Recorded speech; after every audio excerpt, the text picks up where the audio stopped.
Yeah, yeah, yeah.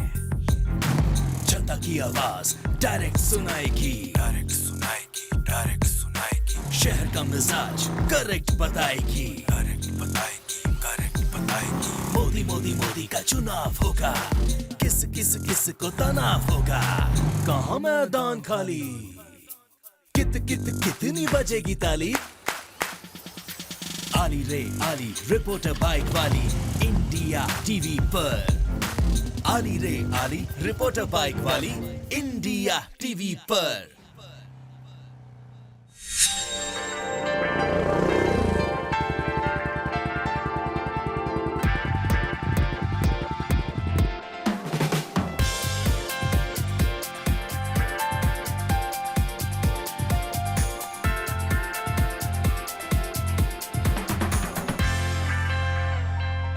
पाँच साल पहले की ये तस्वीर आज भी लोग भूले नहीं हैं।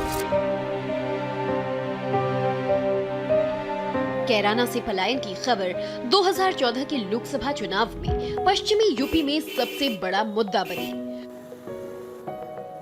वोटों का ऐसा ध्रुवीकरण हुआ कि बीजेपी को पूरे यूपी में रिकॉर्ड तोड़ जीत हासिल हुई। लेकिन पिछले साल उपचुनाव में महागठबंधन की ऐसी आंधी चली कि बीजेपी को ये सीट गंवानी पड़ गई। अब 2019 की सियासी जंग में कैराना किसके साथ है? इसका जवाब डायरेक्ट वोटर से लेने बाइक वाली रिपोर्टर अब पहुंच गई है कैराना।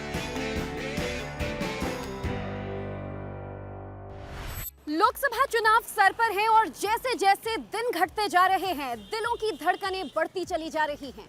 2019 में किसे है आना और किसे है जाना, ये जानने के लिए रिपोर्टर बाइक वाली आज पहुंच चुकी है कैराना। Welcome to Kairana. और चलिए जानते हैं कैराना का मूड इस बार क्या है।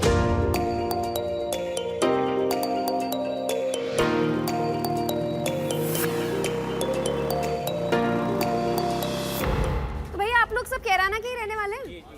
तो ये बताइए 2014 में यहाँ से बीजेपी जीती, फिर 18 में जब उपचुनाव हुआ, पलायन का मुद्दा बहुत जोर शोर से उठाया गया और यहाँ के जो थिएटर मालिक हैं वो भी यहाँ से पलायन करने को मजबूर हुए। क्या वजह थी? गुंडागर्दी थी। उस टाइम जो बाबूजी ने सूची दी थी बना करके पलायन वालों की, उनकी इंक्वायरी हुई, अधिकारी ने इंक्वायरी करी, उसमें कोई ऐसा मामला नहीं आया। उसमें आधे से ज़्यादा क्या था, जो बिजनेस कर रहे हैं, सपोज मैं बिजनेस कर रहा हूँ बाहर दिल्ली रह करके, तो मैं बिजनेस कर रहा हूँ, अपनी फैमिली को यहाँ सेटल करूँगा मैं, तो ज़्यादातर ऐसे गए हुए थे, जो गए हुए थे उनको ले आए थे। ऐसा कोई मामला उसको बढ़ाया गया था, एक सिर्फ इशू बनाया गया था इलेक्शन लड़ने के लिए, ऐसा कोई मामला नहीं। तो इस बार आप लोगों के मुद्दे क्या हैं फिर चुनाव में? भाजपा का ही है, भाजपा जीतेगी। किस आधार पर वोट डालेंगे आप? हम तो यहाँ पे अपनी गुंडागर्दी के लिए जाओ, गुंडागर्दी खत्म होगी, बिल्कुल खत्म हो गई, बिल्कुल खत्म हो गई। ये कैराना के लोगों से डायरेक्ट आप उनका ओपिनियन सुन रहे हैं कि चाहे 2014 के चुनाव से पहले हो, 2017 में विधानसभा चुनाव की बात हो या फिर 2018 में यहाँ हुए उपचुनाव, जो पलायन का मामला था वो सिर्फ एक हाइप था। और जो यहाँ की खुद लोकलाइट हैं उनका ये मानना है कि लोग रोजगार की वजह से अलग अलग वजहों से बाहर जाते थे और पलायन का जो मुद्दा था वो सिर्फ राजनीतिक था। बहरहाल न सिर्फ पलायन, सड़कें, शिक्षा, स्वास्थ्य, सफाई, मुद्दे कई हैं और लोगों की क्या राय है इस पर जानने के लिए बात करेंगे कुछ और लोगों से।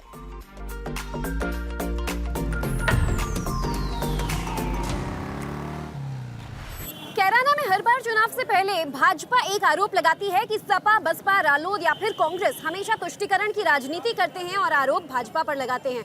यहाँ 17 लाख से ज्यादा वोटर्स हैं और सबसे बड़ा तबका जो है 5 लाख से ज्यादा मुसलमान वोटर्स का है और 4 लाख से ज्यादा दलित वोटर्स हैं और जाट बाहुल्य ये क्षेत्र है। ऐसे में अब मैं पहुंच चुकी हूँ चौक बाजार में और ये भी एक मुस्लिम बाहुल्य क्षेत्र है। यहाँ पर आखिर जो मुसलमान हैं क्या वो सिर्फ वोटर बनकर रह गए हैं या वाकई विकास हुआ है, ये जानते हैं, बात करेंगे खुद उनसे।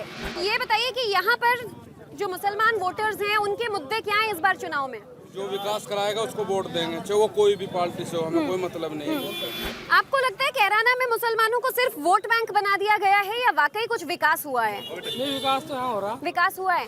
तो इस बार यहाँ एक तरफ तबस्सुम हसन है, महागठबंधन है, दूसरी तरफ बीजेपी, कौन जीतेगा? गठबंधन जिंदाबाद। तो यहाँ सुख शांति रहनी चाहिए, शांति रहनी चाहिए। हमें किसी ने कोई तो अभी सुख शांति है, शांति है बीजेपी की सरकार में। हमारी तरफ से कोई बन जाओ कोई हार जाओ में कोई मतलब नहीं, यहाँ सुख शांति रहनी चाहिए, सुकून रहना चाहिए बस। तो सपा सरकार में सुख शांति थी या अभी बीजेपी में है? सुख शांति नहीं थी। बीजेपी में तो 2013 में जो दंगे हुए उसके बाद मुसलमान और जाट नाराज हो गए थे, वोट बैंक बट गया था। वो सब एक है, सब एक है, मुसलमान भी बढ़िया भी, यहाँ कोई जाति नहीं है। यहाँ तो सब जो है एकता लेके चलते हैं। ये नहीं कहते हैं कि हिंदू है, ये नहीं कहते हैं ये मुसलमान है। सिर्फ नेता लोग कहते हैं, सिर्फ नेता लोग इस बात को बढ़ाते हैं, हम नहीं इस बात को मानते। कैराना में कितना विकास हुआ यहाँ के सांसद ने किराना में किया? तो सारा भी अखिलेश का करवा हुआ है जी विकास। और जाट में और मुसलमान में कोई फर्क नहीं है, ना कोई अंतर है। यहाँ हिंदू मुसलमान सब भाई भाई है। ये नेताओं की चाल है। चौक बाजार में मैंने इन मुसलमानों से बात की और सबका यही कहना है कि 2013 के बाद से कहा जा रहा था कि बीजेपी को 2014 में यहाँ से जो फायदा मिला वो था मुस्लिम और जाट वोटर्स की नाराजगी जो अलग हो गए थे, लेकिन इस बार कोई नाराजगी नहीं है, सब एक है।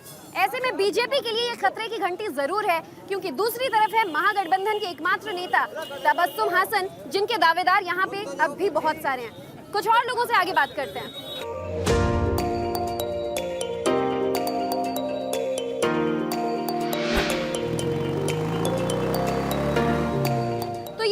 पिछली बार चुनाव में बीजेपी ने गन्ना वर्सेस जिन्ना का मुद्दा बड़ा उछाला था। जी। इस बार मुद्दों के ही आधार पर आप लोग वोट डालेंगे या वाकई विकास की चाह है लोगों को? अभी जो है ना विकास के उस पर वोट डलेगी, और विकास मोदी जी जैसा कोई नहीं कर सकता, ये पक्की बात है।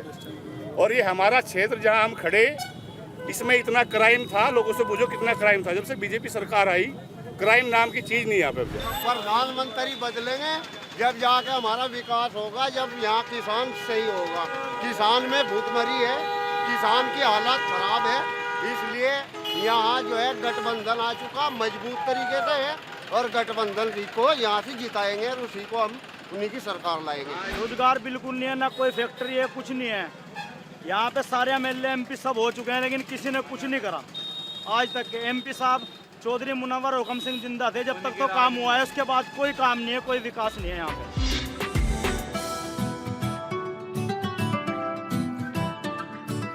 वैसे कैराना में पिछले 3 लोकसभा चुनाव के नतीजों पर डालें तो तीनों नए अलग अलग दल के प्रत्याशियों को लोगों ने यहाँ पर मौका दिया। और अब मैं पहुंच चुकी हूँ कैराना में, लोकसभा क्षेत्र में पड़ने वाले शामली में। यहाँ पर बहुत सारे लोग मौजूद हैं, तो मैंने सोचा क्यों ना इनकी राय ली जाए कि क्या महागठबंधन मोदी लहर को इस बार रोक पाएगा, क्योंकि उपचुनाव में मोदी लहर को यहाँ से सबसे तगड़ा झटका लगा था।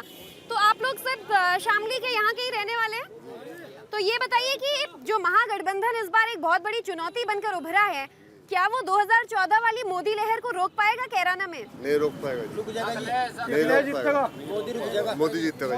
आपको लगता है कि यहाँ पर इस बार मोदी लहर जो है वो महागठबंधन को झेल पाएगी? के लिए काम करा है और वो सबको दिखाई भी दे रहा है। अब एक एक काम उंगलियों पर गिनवाया जाता नहीं। बहुत काम कर रखे मोदी जी ने, सभी के साथ है। गरीबों का बहुत घर घर सिलेंडर पहुँचा दिए, सब गुंडागर्दी खत्म कर दी। सबसे बड़ी बात है गुंडागर्दी खत्म कर दी। कैराना के अंदर में आप ऐसे नहीं निकल सकती, यहाँ पे ऐसा बोल मोल खराब था। कैराना के अंदर ऐसा था जी, कैराना के अंदर ऐसे नहीं निकल सकती, अब ऐसे आप निकल रहे, यहाँ पे बहुत ही मोल खराब था। अच्छा, क्यों मैं ऐसे जैसे अपनी बाइक पर आ रही हूँ, नहीं आ सकती थी? बहुत अंत था जी, बहुत अंत था यहाँ पे।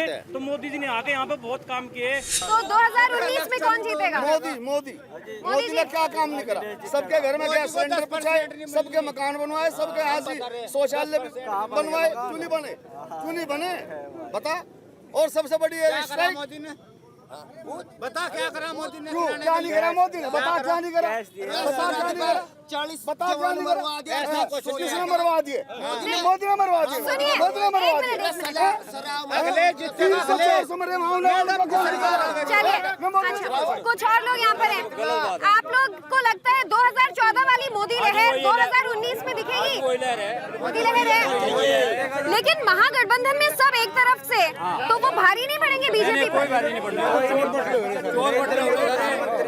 मोदी की सरकार ना आई तो बेड़ा करके है। मोदी जी ने क्या क्या काम किया है कैराना का? जिनका काम नहीं चल रहा गुंडागर्दी का।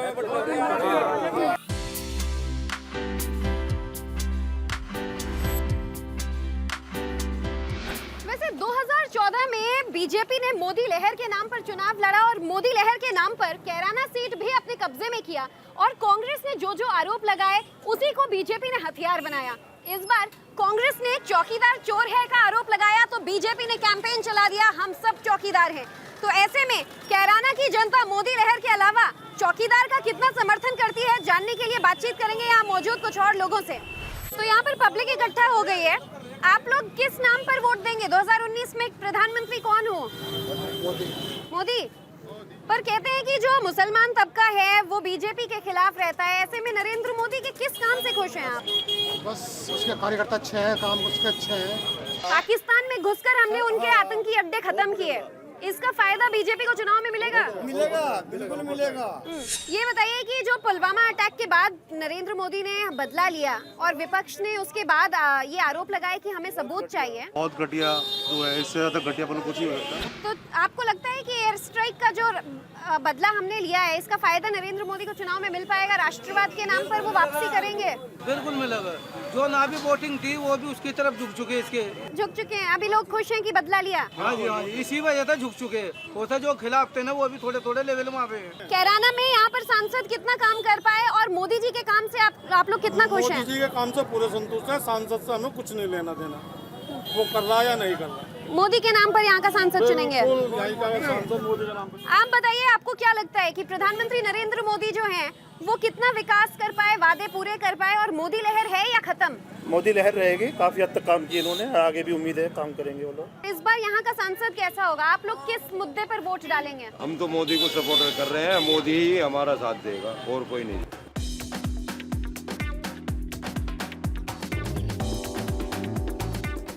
वैसे चुनावों से पहले एक बड़ी मजेदार चीज ये होती है कि वोट मांगने के लिए नेता सड़कों पर उतरते हैं, तो उन्हें कवर करने के लिए हमें भी इस बहाने सड़कों का यानी स्ट्रीट फूड खाने का मजा जरूर मिल जाता है। और शामली में ये बहुत ही फेमस चाट का भंडार है।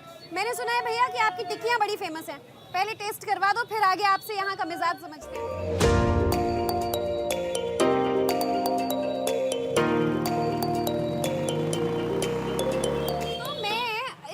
टिक्की का मजा लूं और साथ में यहाँ पर कुछ महिलाएं भी मौजूद हैं, इनसे जानते हैं कि इस बार यहाँ का चुनावी मूड कैसा है। इस बार आपको लगता है प्रधानमंत्री नरेंद्र मोदी जीत पाएंगे? हाँ। इस बार कैराना की जनता लोकसभा चुनाव में किसे चुनेगी? मोदी मोदी मोदी।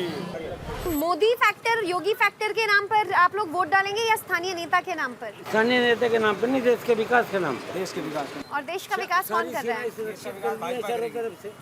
पहले तो दिल्ली में बम फटते थे, बम्बई में बम फटते थे, हैं? अब तो वो कश्मीरी तक ही रह गया और वहाँ भी सर्जिकल स्ट्राइक करवा के। इस आदमी की सूझबूझ है बहुत। उससे पहले गवर्नमेंट है, उन्होंने क्यों नहीं निर्णय लिया? ये सर्जिकल स्ट्राइक का निर्णय भाई क्यों लिया उन्होंने? मैं एक बात, ये प्रधानमंत्री सशक्त है हमारा। मैं विपक्ष को एक बात और कहना चाहूँगा, आपको शर्म आनी चाहिए। विपक्ष को आपको चुल्लू पर पानी में डूब जाना चाहिए। आप हमारी आर्मी पे भरोसा नहीं करते, आप सबूत मांगते हैं उनसे। किस बेस पे आप सबूत मानते हैं? आपको जो है अपनी आर्मी पे यकीन नहीं है। इस बार स्थानीय नेता के नाम पर वोट डालेंगे या मोदी फैक्टर के नाम पर? वोट डालेंगे।